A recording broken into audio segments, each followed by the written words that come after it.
തീർച്ചയായിട്ടും ഞാൻ ഇസ്ലാമിലേക്ക് തിരിച്ചു പോകും. അത്തരം ചില കാര്യങ്ങളൊക്കെ പറഞ്ഞിട്ട് ഇവിടെ ഇപ്പോൾ ഇന്ന ആൾക്ക് പ്രശ്നം വന്നപ്പം ഞങ്ങളാണ് സഹായിച്ചത്, ഇന്ന ആൾക്ക് പ്രശ്നം. അപ്പം ഞാൻ അവരോട് പറഞ്ഞ പൊളിറ്റിക്കലായിട്ടുള്ള എൻ്റെ മറുപടി, സംഘപരിവാറിൻ്റെ തണലിൽ, സംഘപരിവാറിൻ്റെ പിന്തുണയിൽ, സംരക്ഷണയിൽ മാത്രമേ ഇസ്ലാം മത വിമർശനം സാധ്യമാകൂ എന്നൊരു ഘട്ടം വന്നാൽ, ആ ഘട്ടം എന്ന് പറയുന്നത് മുസ്ലിങ്ങൾക്ക് ഇവിടെ ജീവിക്കാൻ പറ്റാത്തൊരു രാഷ്ട്രീയ സാഹചര്യമായിരിക്കും എന്ന കാര്യത്തിൽ ഒരു സംശയമില്ലല്ലോ.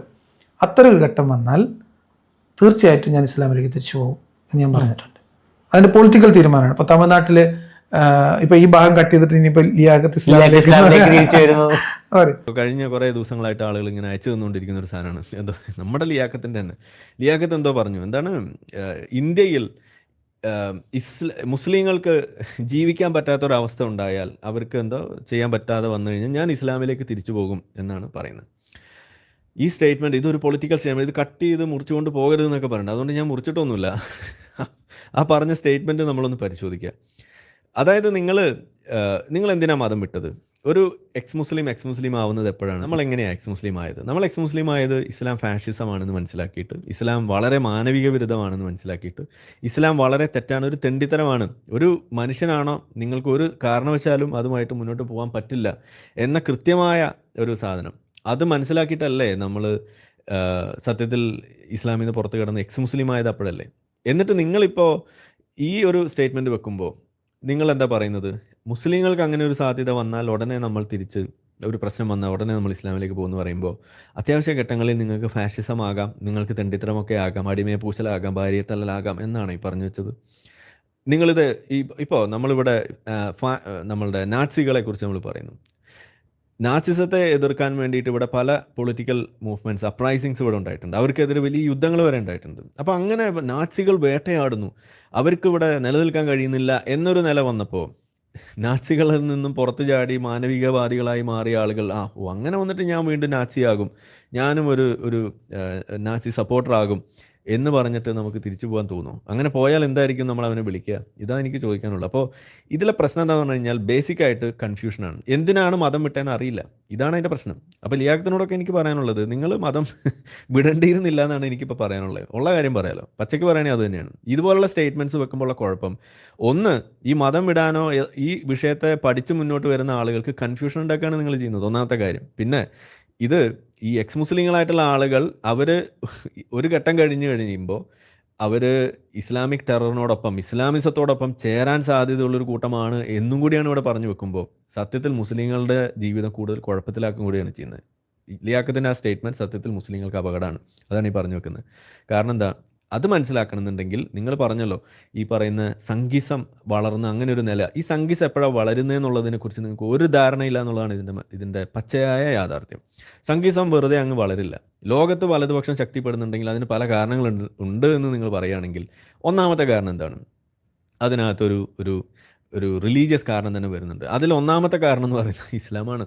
അപ്പോൾ ഇസ്ലാമിക് ഒരു കമ്മ്യൂണലിസം അവിടെ വന്ന് അതിൻ്റെ പേരിൽ നാഷണൽ ഐഡൻറ്റിറ്റിയെ പോലും ബാധിക്കുന്ന രീതിയിലേക്ക് കാര്യങ്ങൾ പോകുമ്പോൾ, ഇന്നിപ്പോൾ യൂറോപ്പിൽ കാണുന്ന വലതുപക്ഷ ശക്തികൾ, നാസികൾ പോലും അവിടെ ശക്തി പ്രാപിക്കുന്നു എന്ന് നമ്മൾ പറയുന്നു. അങ്ങനെ ഓരോ രാജ്യം നിങ്ങൾ എടുത്ത് നോക്കുക, അവിടങ്ങളിൽ കാണുന്ന ആ വലതുപക്ഷ ശാക്തീകരണം അത് ഇന്ത്യയിൽ പണ്ട് കാലത്തുണ്ടായി. ഇവിടെ എപ്പോഴാണ് ഈ പറയുന്ന വലതുപക്ഷം ഉണ്ടായത്? ഇവിടെ എപ്പോഴാണ് ഇവിടുത്തെ ഹിന്ദുത്വ ഡെവലപ്പ് ചെയ്തത്? നിങ്ങൾ നോക്കുക. ഇവിടെ എപ്പോഴാണ് ഈ പറയുന്ന ഹിന്ദു ഉണരണം എന്നുള്ള ചിന്ത വന്നത്? ഇത് നിങ്ങൾ പരിശോധിക്കുമ്പോൾ അതിന് കൃത്യമായ കാരണം ഇസ്ലാമിലുണ്ട്, മുസ്ലിങ്ങളുടെ ഇടയിലുണ്ട്. ഇവിടുത്തെ ഈ ഔറംഗസീബിനെ വാഴ്ത്തുന്നതും നമ്മളുടെ വാര്യം കുന്നനെ വാഴ്ത്തുന്നത് ഉൾപ്പെടെ, ടിപ്പു സുൽത്താനെ വാഴ്ത്തുന്നത് ഉൾപ്പെടെയുള്ള ഓരോ വിഷയങ്ങൾ നിങ്ങൾ എടുത്ത് നോക്കിക്കഴിയുമ്പോൾ നിങ്ങൾക്ക് മനസ്സിലാക്കും സംഖ്യ വളരുന്നത് ഇരട്ടത്താപ്പാണ്. ഈ ഇരട്ടത്താപ്പ് എന്ന് പറയുന്നത് ഒരു വശത്ത് ഹിന്ദു മതത്തെയും അതുപോലുള്ള സംഗതികളെയും ഹൈന്ദവ ഫാഷിസത്തെയൊക്കെ നമ്മൾ വളരെ അധികം വിമർശിക്കുക, എന്നിട്ട് ഇപ്പുറത്ത് വന്നിട്ട് ഈ മുസ്ലിം ഫാഷിസം, ഇസ്ലാമിക് ഫാഷിസം എന്ന് പറയുന്ന സാധനം വരുമ്പോൾ അതിങ്ങനെ നോക്കിയും കണ്ടും വളരെ ഇങ്ങനെ ഗൗരവം കുറച്ച് കൂടുതൽ കൊടുത്തുകൊണ്ട് കെയർഫുള്ളായിട്ട് ചെയ്യുന്ന ഒരു സാധനമാക്കി മാറ്റുമ്പോൾ അത് സത്യത്തിൽ പ്രശ്നം തന്നെയാണ്. അത് അങ്ങനെയല്ല വേണ്ടത്. നിങ്ങൾക്ക് എങ്ങനെയാണ് ഇപ്പുറത്തുള്ള സാധനത്തെ അഡ്രസ്സ് ചെയ്യാൻ കഴിയുന്നത്, സമാനമായ തുല്യമായ രീതിയിൽ ഇപ്പുറത്ത് ചെയ്യാൻ കഴിയുന്നില്ല എന്നുണ്ടെങ്കിൽ നിങ്ങൾക്ക് ഈ പണിയെടുക്കാൻ അറിയില്ല, നിങ്ങൾ ഈ പണിക്ക് നിൽക്കണ്ടെന്ന് എനിക്ക് പറയാനുള്ളൂ. അപ്പോൾ അതുകൊണ്ട് ആ സ്റ്റേറ്റ്മെൻറ്റ് അത് ആരെങ്കിലും കാര്യമായിട്ട് എടുത്തിട്ടുണ്ടെന്നുണ്ടെങ്കിൽ നിങ്ങൾ ഒന്ന് സ്വയം ചിന്തിക്കുക. അത് കൺഫ്യൂഷൻ ഉണ്ടാക്കുന്ന സ്റ്റേറ്റ്മെൻ്റ് ആണ് മുസ്ലിങ്ങളുടെ ഇടയിൽ. മുസ്ലിങ്ങൾക്കെതിരെ തന്നെ കൺഫ്യൂഷൻ ഉണ്ടാക്കുക. എക്സ് മുസ്ലിങ്ങളെ പോലും വിശ്വസിക്കാൻ കൊള്ളില്ല എന്ന് പറയുന്നതിന് തുല്യമാണത്, ഒന്നാമത്തെ കാര്യം. രണ്ട്, ഈ മതമൊക്കെ ഉപേക്ഷിക്കാൻ വേണ്ടിയിട്ട് ഇറങ്ങിത്തിരിക്കുന്ന ഒരാൾ സ്വയം ചോദിച്ചു പോവുകയാണ്, എന്തിനാണ് ഞാനിപ്പോൾ മതം ഉപേക്ഷിക്കുന്നത്? ഇങ്ങനെ ഒരു അവസ്ഥ വന്നാൽ ഞാനും തിരിച്ച് മതത്തിലേക്ക് പോകാനുള്ളതാണ് എന്നുണ്ടെങ്കിൽ എന്നാൽ പിന്നെ ഇപ്പം തന്നെ അതങ്ങ് ചെയ്താൽ പോരെ എന്ന് വരുമ്പോൾ ഇത് സത്യത്തിൽ ഒരു ഒരു കൺഫ്യൂഷൻ ഉണ്ടാക്കുന്ന, നിങ്ങൾക്ക് ഈ സാധനം എന്തിനാ വിട്ടേ എന്നുള്ളത് മനസ്സിലായിട്ടുമില്ല എന്നും കൂടി പറയുന്നതിന് തുല്യമാണ്. അപ്പോൾ അതുകൊണ്ട് വളരെ ഓഞ്ഞ ഒരു സ്റ്റേറ്റ്മെൻ്റ് ആയിപ്പോയി എന്ന് പറയാതെ ഒരു നിവൃത്തിയില്ല പൊന്നലിയാക്കത്തെ. പിന്നെ വേറെ എന്തൊക്കെയോ കാര്യങ്ങളൊക്കെ പറഞ്ഞുകൊണ്ട് പല ആളുകളൊക്കെ അയച്ചു തന്നിട്ടുണ്ട്.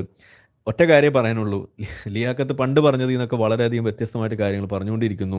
കാരണങ്ങൾ ഇമ്പ്രൂവ് ചെയ്തു എന്നറിയുന്നതിൽ സന്തോഷം. പ്രത്യേകിച്ച് എനിക്ക് അതായത് ഇവിടെ വന്നു എന്നോട് എന്തോ പറഞ്ഞു എന്നൊക്കെയാണ് പറയുന്നത്. വന്നു പറഞ്ഞു, എന്നെ സംഘിച്ചാപ്പ അടിച്ചിട്ടാണ് പോയത്. പക്ഷേ ആൾ വീഡിയോയിൽ എന്താ പറയുന്നത്, എന്താ ഇവിടെ വന്നിട്ട് തെറി പറയുന്നതിൽ വിയോജിപ്പുണ്ടെന്ന് അറിയിച്ചിട്ടാണ് പോയെന്നാണ് പറയുന്നത്. പച്ച നുണയാണ്.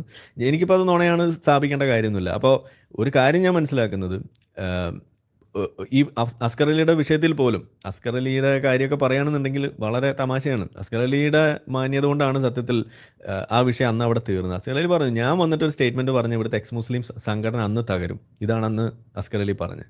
അപ്പോൾ അത് വിടുക, അതിൻ്റെ പിന്നാലെ നമ്മൾ കൂടിയിട്ടില്ല, വെറുതെ കൂടിക്കരുതെന്ന് നമുക്ക് പറയാം. നമുക്ക് അതിന് താല്പര്യമില്ലാത്തതുകൊണ്ടാണ്. അപ്പോൾ അതുകൊണ്ട് പച്ചയ്ക്ക് പറഞ്ഞാൽ അന്ന് അസ്കർ അലിനെ ഇസ്ലാമിസ്റ്റുകൾക്ക് തിന്നാനിട്ട് കൊടുത്ത ടീമാണ് ഈ ലിയാക്കത്തിൻ്റെ ടീമും. അപ്പോൾ അത് ഇനി കൂടുതൽ എഴുന്നള്ളിക്കേണ്ട.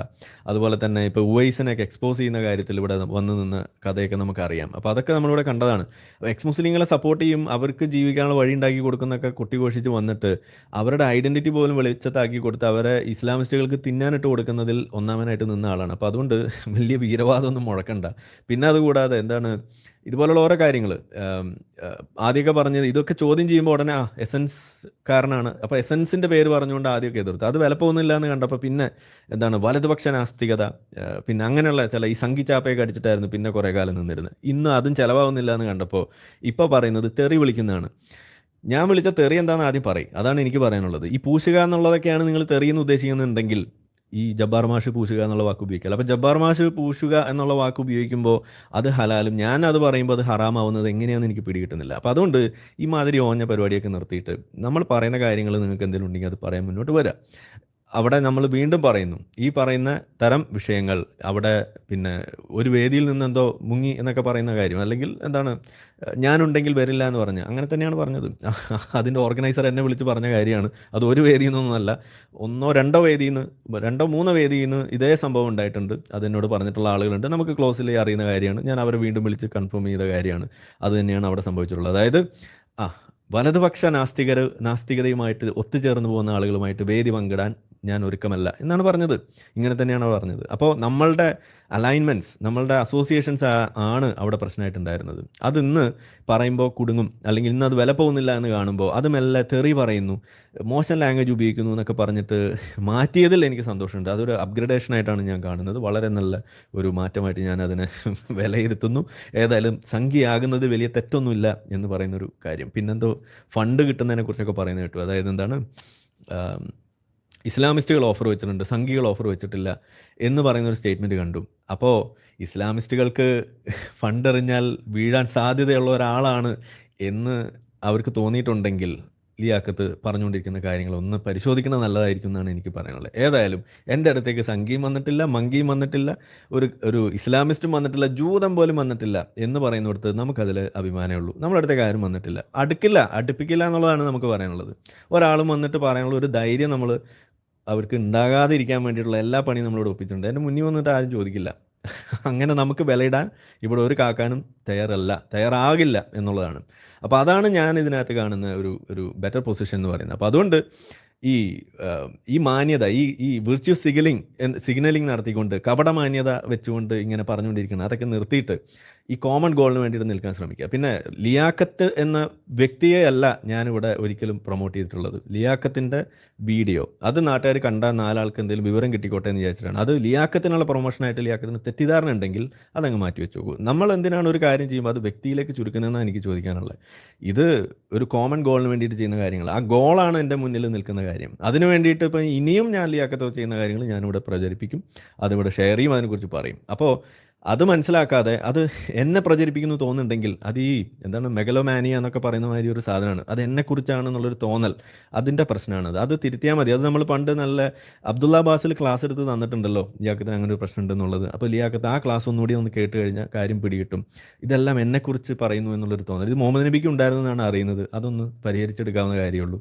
ഒന്നുമില്ലെങ്കിൽ ചിലപ്പോൾ മുഅവ്വിദത്തൈനി ഒന്ന് ഊതിയാൽ ചിലപ്പോൾ 2 ശരീരത്തിലൊന്ന് ഊതിയാൽ മതിയാവുമെന്നാണ് എനിക്ക് തോന്നുന്നത്. അപ്പോൾ അതൊക്കെ ഒന്ന് ശരിയാക്കുക. അപ്പോൾ എന്തായാലും ഇത്രയും ഒന്ന് പറയാം എന്ന് വിചാരിച്ചു. കാരണം ഇത് കുറേ കാട് കയറി പോകുന്നുണ്ട്.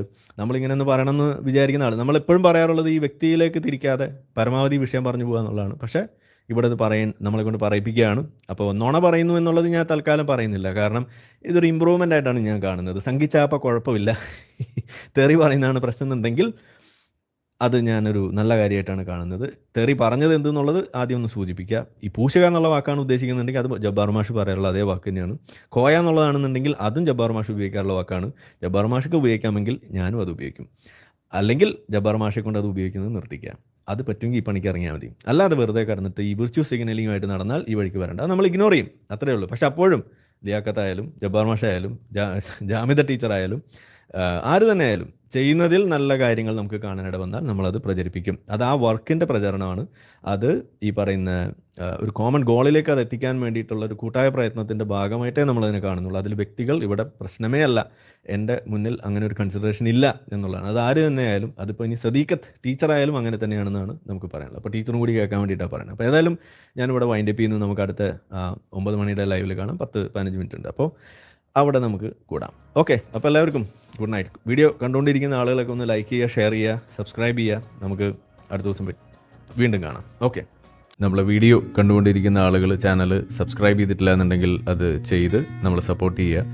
മറ്റു രീതിയിൽ സപ്പോർട്ട് ചെയ്യാൻ ആഗ്രഹിക്കുന്ന ആളുകൾക്ക് അതിൻ്റെ ഡീറ്റെയിൽസ് ഡിസ്ക്രിപ്ഷനിലുണ്ട്. നിങ്ങളുടെ ഓരോ ലൈക്കും ഷെയറും അതുപോലെ കമൻ്റ് ഇടുന്നതും ഇതിൽ ഈ വീഡിയോ അതിൻ്റെ താഴെ വരുന്ന കമൻറ്റുകൾക്ക് നിങ്ങൾ പ്രതികരിക്കുന്നതെല്ലാം തന്നെ വീഡിയോയുടെ റീച്ച് കൂടുന്നതിന് വലിയ തോതിൽ ഉപകാരപ്പെടുന്ന സംഗതിയാണ്. അപ്പോൾ അതുകൊണ്ട് അതിൽ നിങ്ങൾ ഏർപ്പെടണം എന്നും കൂടി ഞാൻ അഭ്യർത്ഥിക്കുകയാണ്. മറ്റുള്ള രീതിയിലുള്ള സപ്പോർട്ട് തുടർന്നും നിങ്ങളുടെ ഭാഗത്തുനിന്നുണ്ടാവും എന്ന് പ്രതീക്ഷിക്കുന്നു.